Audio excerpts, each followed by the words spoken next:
Hello friends, welcome to my channel Learn and Build, and in today's video we are going to know the difference between under, below, beneath and underneath. See, basically all four of them means the same thing कि जब हमें बताना होता है कि something is at a lower level or something is किसी चीज़ के नीचे है कोई चीज़, right? And we often use these words interchangeably, but there are some difference between these words, and today in this video we are going to know that, right? So let's start. First, we are going to talk about under. See, under is used when we are talking about something at a lower level. For example, I say, my dog always sleeps under the bed. तो bed के नीचे नीचे है, something is at a lower level, right? So हम under use करते हैं. अगर हम कोई लेयर्स की बात कर रहे हैं कि I have a blue shirt under the coat, तो कपड़ों की लेयर्स हैं, लेयर्स पहनी हुई है आपने, एंड आप बता रहे हो कि आपने कोट के नीचे वाली लेयर पे एक शर्ट पहनी हुई है. सो दैट्स लेयर के लिए हम अंडर यूज़ करते हैं.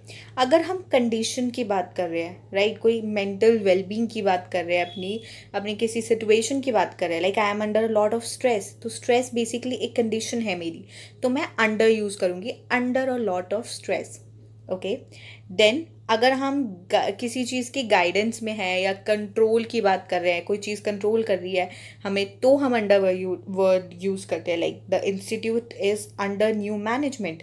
The institute is under new management, तो यानी जो न्यू मैनेजमेंट है उसके अंडर आ रहा है, वो उसे कंट्रोल कर रही है या गाइड कर रही है.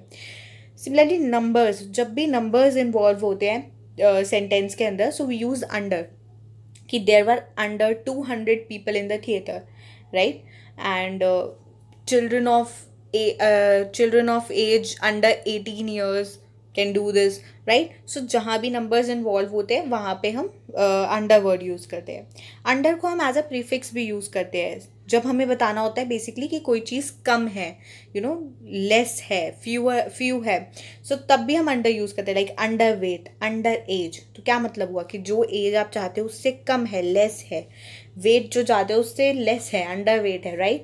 सो हम एज अ प्रीफिक्स भी यूज़ करते हैं जब हमें बताना होता है कोई चीज़ लेस है किसी चीज़ से, right? Next word is below. See, below हम कब यूज़ करते हैं? जब हम एक रेफरेंस पॉइंट को लेके बात कर रहे होते हैं. For example, he had scored below average in maths. तो यहाँ पे एवरेज हमने एक रेफरेंस पॉइंट ले रखा है, राइट? ये कोई हाईएस्ट मार्क्स नहीं है, कोई लोएस्ट मार्क्स नहीं है, सभी जितने भी मार्क्स स्कोर हुए उनकी एक एवरेज है, एक रेफरेंस पॉइंट है. तो जब हम एक रेफरेंस पॉइंट के अकॉर्डिंग बता रहे होते हैं, सो हम बिलो यूज़ करते हैं.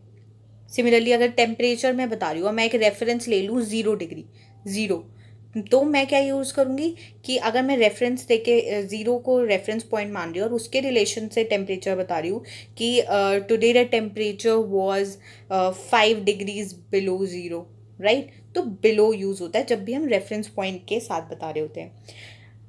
और किस जो मेन कहाँ यूज़ होता है? Comparing things on same plane. कोई चीज़ जो same plane area, plane surface पे है, कोई दो चीज़ें समझ लो, एक सेम प्लेन सरफेस पे है और हम उनकी पोजीशन कंपेयर कर रहे हैं कि एक दूसरे के नीचे है, तो वहाँ हम बिलो यूज़ करते हैं, सेम प्लेन में या सेम लाइन में कह लो आप, ठीक है? तो हम बिलो यूज़ करते हैं plane surface. For example, see this is a wall.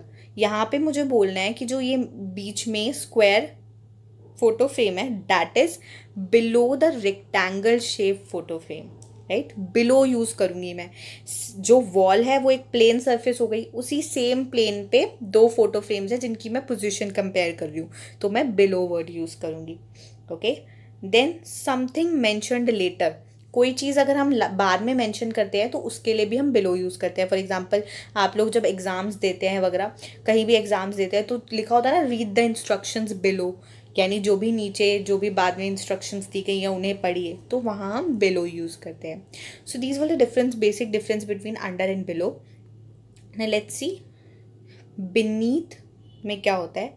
Beneath basically हम यूज़ करते हैं जब जिन चीज़ों की आप बात कर रहे हो उनकी टचिंग सरफेस है, मतलब वो आपस में टच कर रहे हैं. For example, I am wearing a sweater beneath the jacket, right, यानी स्वेटर जैकेट के नीचे पहना हुआ है, तो ऑब्वियसली वो दोनों टच कर रहे होंगे आपस में, तो हम बीनीथ यूज़ करते हैं।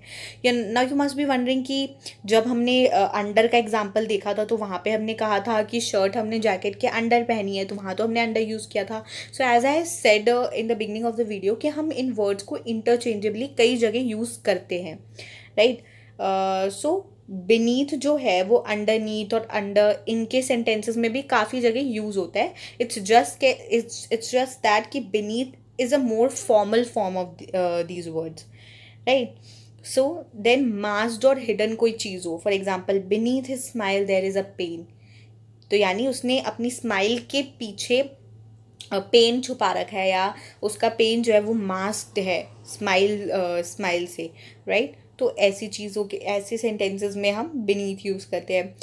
नेक्स्ट जो मेन यूसेज है वो है कि लेवल और स्टेटस बताते हुए। फॉर एग्जांपल कोई आपको कुछ भी उल्टा सीधा बोल रहा है, आप कहते हैं ना हम यार इसके तो मुंह लगना ही बेकार है, ये तो बहुत बेकार है, तो मेरा ही स्टेटस कम हो जाएगा अगर मैं इसको जवाब दूंगी तो, राइट। तो वहाँ पे हम बोलते हैं कि इट इज़ कि I am not going to answer his derogatory remark, this is so beneath me, यानी ये मेरे स्टेटस कम हो जाएगा अगर मैं इसका जवाब दूंगी, तो ये मेरे स्टेटस से, मेरे लेवल से कम है। तो जब हम किसी को लोअर स्टेटस पे दिखा रहे हैं या हम लोअर लेवल पे दिखा रहे हैं, ठीक है, तो वहाँ हम बीनीथ वर्ड यूज़ करते हैं। Okay, so next is underneath. See, underneath is often used to say that something is covered by another thing. Like, he always seems so cool, but I know he's soft hearted underneath, right? यानी हमें वो उसने अपने आपको एक cold behaviour से cover किया हुआ है कि लोगों को लगता है कि वो रूड है, वो ऐसा है, बट एक्चुअली में अंडरनीथ वो सॉफ्ट हार्टेड है, राइट। सो इसलिए यूज़ करते हैं बेसिकली अंडरनीथ। अंडर का ही एक एग्जैजरेटेड, एक एम्फेसाइज्ड वर्जन होता है अंडरनीथ, राइट। कि जब अंडर वाले सेंटेंस को हम कुछ ज़्यादा ही एग्जैजरेट करके बोलते हैं देन अंडरनीथ हो जाता है वर्ड। एंड अंडर और अंडरनीथ का के सेंटेंसेस में हम बीनीथ भी यूज़ करते हैं। Beneath is just like a formal version of these two words as I said earlier, okay. So I hope now you understand the basic differences between these words, and thank you for watching this video, and please like, share and subscribe.